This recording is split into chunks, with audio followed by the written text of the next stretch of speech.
कुछ दिनों से काफी दिनों से मैं आपको बता दूं कि पंजाब और हिमाचल के बीच में सोशल मीडिया के ऊपर फेसबुक के ऊपर काफी चीजें यहां पर दिखाई जा रही थी कि कैसे पंजाब के कुछ लोग और कुछ जिनको हम कह सकते हैं कि सिर्फ शरारती तत्व ये कहते नजर आए कि हिमाचल नहीं जाना है, हिमाचल का बॉयकॉट करो। और कई लोगों ने तो खरड़ और मोहाली के नजदीक में बैनर लगा के हिमाचल का बॉयकॉट करना शुरू कर दिया। अब इस पूरे प्रकरण के ऊपर हम जाएंगे और आज यहां पर यह बात करेंगे कि असली दोषी कौन था इस मामले में। देखिए, 2 हफ्ते पहले एक एनआरआई मामले का जो था वो प्रकरण हुआ और वहां पर लोगों के बीच में, कुछ स्थानीय लोगों के बीच में और कुछ उस एनआरआई दंपत्ति के बीच में बहस हुई और यह बहस इतनी बढ़ गई कि मामला पुलिस थाने के ऊपर पहुंच गया। पुलिस थाने में दोनों पक्षों की दलीलें सुनी गई और एफआईआर करवाने के लिए बात की गई, परंतु बाद में दोनों पक्षों ने उस एफआईआर को निरस्त करने के लिए कहा और दोनों पक्षों के बीच में समझौता हो गया। जैसे ही एनआरआई दंपत्ति पंजाब में पहुंचती और पंजाब के तमाम मीडिया चैनल्स ने इस दंपत्ति का वर्जन लेना शुरू कर दिया और पूरा सोशल मीडिया, जितने भी की न्यूज चैनल थे, वहां पर सिर्फ इस दंपत्ति को ही दिखाता रहा।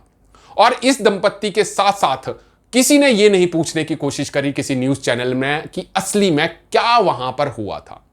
शायद ये जितने भी न्यूज चैनल हैं उन्होंने ये बात को समझना नहीं उचित समझा कि इस स्टेटमेंट की वजह से जितना यह मामला तूल पकड़ता गया कि 2 राज्यों के बीच में तनाव की स्थिति इतनी पैदा हो गई कि लोग एक दूसरे के ऊपर हमले करते नजर आए। जो पंजाब के टैक्सी ड्राइवर थे, हालांकि पंजाब के जो लोग गए थे टैक्सी ड्राइवर, वो हिमाचल जब पहुंचे, छिटपुट घटनाओं को अगर हम छोड़ दें तो हिमाचल के अंदर हिमाचल के जो टैक्सी ड्राइवर थे वो पंजाब आए तो उनकी गाड़ियों को रोका गया और धमकियां देना भी शुरू कर दी गई। कहीं कहीं जगह पर गाड़ियों के शीशे भी तोड़ दिए गए। परंतु मैं आपको इस खबर का डिस्क्लेमर जरूर फिर से बता देना चाहूंगा कि आज हम इस मामले के दोषियों को निकालने की जरूर कोशिश करेंगे कि इस मामले में असली में दोषी कौन है। अभी 2 दिन पहले मैं आपको बता दूं कि एक सोलन के टैक्सी ड्राइवर की चालक की हत्या पंजाब के 2 युवकों ने कर दी और शव को नहर में फेंक दिया और उसका शव कीरतपुर की नहर के पास से निकाला गया। अब जब पुलिस ने यहां पर स्टेटमेंट दी तो यहां पर जब उन व्यक्तियों को रिमांड पर लिया गया और लुधियाना से गिरफ्तार किया गया तो बात यह निकलकर सामने आई कि सिर्फ मात्र 15,000 रुपए के लिए उसके शव को हत्या की गई और शव को फेंक दिया गया। तो इसके लिए दोषी कौन है? इसके लिए क्या दोष पूरा पंजाब के ऊपर हिमाचल के लोग लगाना शुरू कर देंगे कि दोषी उन शरारती तत्वों के ऊपर लगाएंगे जिन्होंने यह वारदात की? हालांकि शरारती तत्व सभी जगह आपको मिलेंगे, चाहे पंजाब की बात करें, हिमाचल की बात करें या देश के अन्य जिलों की बात, राज्यों की बात करें, हर जगह शरारती तत्व आपके पास मिल जाएंगे। परंतु यह घटना झकझोर देने वाली बहुत ज्यादा थी कि कैसे पंजाब के ये 2 युवक जो कि लुधियाना के रहने वाले, 3 युवक जो कि लुधियाना के रहने वाले थे, इन्होंने निर्मम हत्या, इस सोलन के टैक्सी ड्राइवर की चालक की हत्या कर दी गई। परंतु मीडिया संस्थानों ने इस खबर को बड़ी संजीदगी के साथ लगाया कि देखिए, इस टैक्सी चालक की हत्या सिर्फ मात्र 1500 रुपए के लिए जो थी वो हुई। हालांकि इस मामले में बिल्कुल यह नहीं जोड़ा गया कि सिर्फ पंजाब के पर्यटकों ने हिमाचल के लोगों से बदला लिया। परंतु जब एनआरआई का मामला सब सामने आया तो किसी भी मीडिया चैनल ने पुलिस का वर्जन लेने से किनारा किया और सिर्फ वही कहते नजर आए जो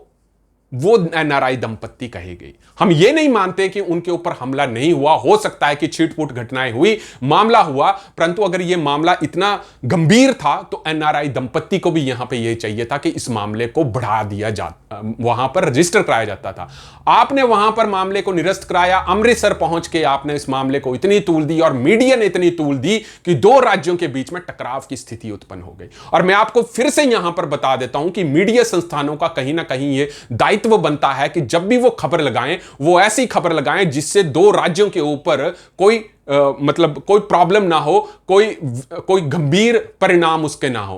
परंतु किसी भी न्यूज चैनल ने उन दंपत्ति के साथ साथ पुलिस का वर्जन जो था वो कहीं नहीं दिखाया गया। बाद में 3-4 दिन बाद इस मामले के ऊपर डीजीपी ऑफिस से एक लेटर निकाला गया। मुख्यमंत्री सुखविंदर सिंह सुक्खू ने भी इसके ऊपर कड़ा संज्ञान लिया कि दोषियों के खिलाफ जो है वो कार्रवाई की जाएगी। हालांकि उस व्यक्ति जिस हिसाब से स्टेटमेंट दे रहा था वो बिल्कुल सही सलामत है और अमृतसर के किसी अस्पताल में वहां पर बैठ के उन न्यूज चैनल्स को मामले को बता रहे थे। परंतु यह मामले को अगर हम देखें कि अगर यह तनाव बढ़ जाता, दो राज्यों के बीच में अगर यह तनाव और ज्यादा हो जाता, तो यह मामला सीधा सीधा नेशनल सिक्योरिटी एक्ट के अंतर्गत आता है और रजिस्ट्रार न्यूज ऑफ इंडिया और प्रेस ट्रस्ट ऑफ इंडिया की जो धज्जियां थी इन न्यूज चैनलों ने उड़ाई कि इन्होंने सिर्फ उस व्यक्ति का जो था वो वर्जन दिखाया गया, पुलिस की कहीं भी स्टेटमेंट नहीं दिखाई दी। परंतु बाद में अलग अलग हिस्सों से हिमाचल के बारे में इतने कटु शब्द कहे गए, देवभूमि के बारे में इतने शब्द किए गए कि इनका बंद करो, ऐसे शब्द कहे गए जिससे लोगों के बीच में भड़काने वाली जो चीजें थी वो कही गई। परंतु हिमाचल की, जैसे कि अगर हम बात करें, हिमाचल अपने आप में देवभूमि है, यहां के लोगों की संस्कृति है, सभ्यता है। हालांकि पंजाब भी सिखों की धरती है, सिखों के गुरुओं की धरती है और मान सम्मान जो है दोनों का बराबर है। परंतु यहां पर एक बात जानने वाली जरूर थी कि एनआरआई मामले में पुलिस का वर्जन नहीं दिखाया जाता है और जब हिमाचल में सोलन टैक्सी चालक की हत्या की जाती है तो जितने भी ये न्यूज चैनल हैं वहां पे सिर्फ ये स्टेटमेंट को ज्यादा जोड़ा जाता है कि सिर्फ 1500 रुपए के लिए इन युवकों ने इस हिमाचल के टैक्सी ड्राइवर की हत्या कर डाली। यह स्टेटमेंट मैं उन मीडिया न्यूज चैनल से पूछूंगा कि उस वक्त आप कहां पर सोए थे कि अगर आप न्यूज चैनल दिखा रहे थे तो आपका कहीं ना कहीं दायित्व यह भी बनता था कि इस एनआरआई दंपत्ति के मामले में असली में क्या हुआ, जो बाद में जब इसकी तहकीकात की गई तो पहले दिन, ये मामले दो थे, पहले दिन पार्किंग को लेकर झगड़ा हुआ, तीसरे दिन लोगों ने आरोप लगाया कि यह दंपत्ति जो थी वो एक दूसरी महिलाओं के पर्यटकों के हाथ पकड़ के भविष्य की बात कर रही थी, जिससे लोग उकसा गए और एक दूसरे के ऊपर जो थी छींटाकाशी करने लगे और तनाव की स्थिति उत्पन्न होगी। हालांकि यह मामला इतना बड़ा नहीं था, परंतु मीडिया ने जिस हिसाब से, पंजाब के मीडिया ने इसको तूल दिया, उससे कहीं ना कहीं दो राज्यों के टकराव की स्थिति उत्पन्न होगी। हालांकि जब भी न्यूज दिखाई जाती है तब इसमें मीडिया चैनल्स ने उस व्यक्ति का तो वर्जन दिखाया, परंतु पुलिस के वर्जन को जानने की कोशिश किसी ने नहीं की कि क्या असली में चीज हुई थी। बाद में पुलिस के, चंबा पुलिस के द्वारा, डीजीपी ऑफिस के द्वारा, डीआईजी शिमला के द्वारा एक सोशल मीडिया पे बताया गया कि असली में मामला क्या हुआ था और उसकी दोनों पक्षों में जो था वो समझौता हो गया। अब यहां पर एक चीज देने वाली थी, आज ये मामला जो सोलन के टैक्सी ड्राइवर के चालक की हत्या की गई पंजाब के दो युवकों द्वारा, अब इस मामले में अगर यही वारदात अगर पंजाब में हुई होती तो शायद इस चीज को किसी और टूल से दे दिया जाता और मामले को और बढ़ा दिया जाता, जिससे दो राज्यों की स्थिति में जो है टकराव की स्थिति उत्पन्न हो जाती थी। परंतु मैं फिर से यही बात बोलना चाहूंगा, हमारा सिर्फ इस वीडियो का बनाने का यही लक्ष्य है कि पंजाब के लोग हिमाचल आए, हिमाचल के देवभूमि आपकी धरती है, और हिमाचल के लोग पंजाब आए, ये भी आपकी धरती है। भारत एक राष्ट्र है, इसकी संप्रभुता बनाए रखना हर नागरिक का काम है। एक दूसरे के ऊपर आरोप लगाना, एक दूसरे के ऊपर छीटाकाशी करना, ये कहीं भी नहीं है। मानवता के साथ हमारे को आगे बढ़ना है। परंतु एक चीज यहां पर एक बड़ी दुखद घटना देने वाली आई। मामला चाहे जितना गंभीर था, परंतु इन दो युवकों ने, जो कि पंजाब के लुधियाना के रहने वाले थे, उस व्यक्ति की निर्मम हत्या करके उसको, शव को कहीं ना कहीं नहर में फेंका गया। अब इस मामले की अगर मैं बता दूं कि एनआरआई मामले में इतना तूल पकड़ाया कि पूरे देश में ये खबरें चल पड़ी कि असली में कि क्या हुआ, ये क्या हुआ, और हिमाचल जो है वो सेफ धरती नहीं है टूरिस्टों को जाने के लिए। देवभूमि के ऊपर अनेक जो थे आरोप लगाए गए। परंतु यहां पर मैं आपको बता दूं कि हिमाचल एक ऐसा राज्य है जहां पर पूरे देश से, विदेशों से पर्यटक आते हैं। पंजाब के इसलिए ज्यादा होते हैं क्योंकि हमारा पड़ोसी राज्य है, हमारा बड़ा भाई है, तो आप आइए। परंतु मीडिया चैनलों से यह सख्त हिदायत दी जाती है कि खबर ऐसी मत लगाएं जिससे दो राज्यों के बीच में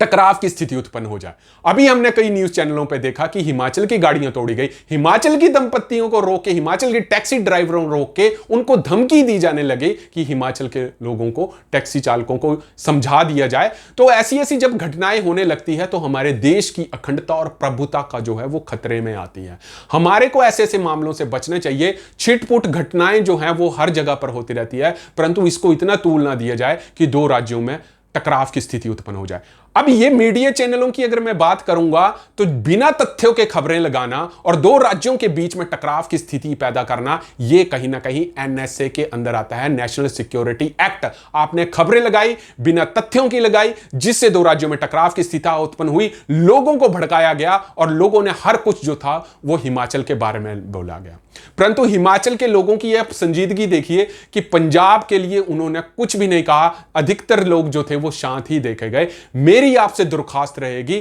कि आप चाहे पंजाब से हो चाहे हिमाचल से हो, आप एक भारत के नागरिक हैं और आप पंजाब के लोगों का हिमाचल में देवभूमि में स्वागत करना हिमाचल के लोगों का काम है और पंजाब के लोगों का हिमाचल के लोगों का स्वागत करना धर्म है। और इन मीडिया चैनलों की अगर मैं बात कर जाऊं, मैं सरकार से यही चाहूंगा, हिमाचल सरकार से, कि जिन लोगों ने इस जो RNI registrar news of India और प्रेस ट्रस्ट ऑफ इंडिया का जो था वो उल्लंघना की गई, इनके खिलाफ जो है वो कार्रवाई की जाए, ताकि भविष्य में सोशल मीडिया के ऊपर खबर लगाने से पहले इन न्यूज चैनलों को बताया जाए कि आपकी जो है आपकी प्रायोरिटीज क्या है, खबर लगाने का मतलब क्या है,